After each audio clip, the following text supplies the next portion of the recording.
How do you change from one unit of length to another? Think about this question during the lesson. Some frogs can jump 11 feet. What are some other ways to describe this distance? Let's work on this together.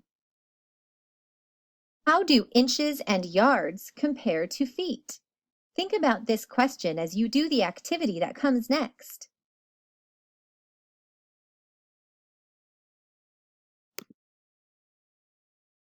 Which is greater, 12 inches or 1 yard? 1 yard is greater than 12 inches. The yard is a larger unit of measure than the inch.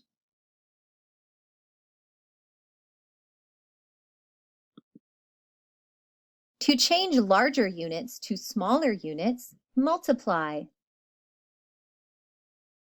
To convert 11 feet to inches, think 1 foot equals 12 inches, and then find 11 times 12. What is the product? There are 132 inches in 11 feet. Why did you multiply to find inches? You multiply to find inches because you are converting from larger units to smaller units. To change smaller units to larger units, divide.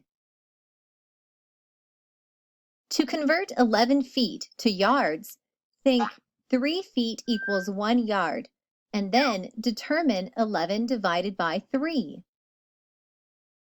What is the quotient?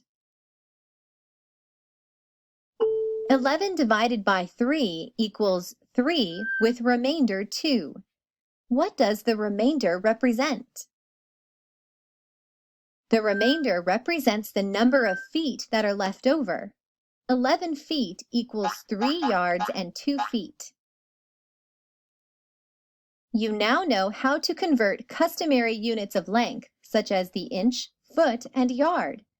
How many yards are there in 23 feet? Try it yourself.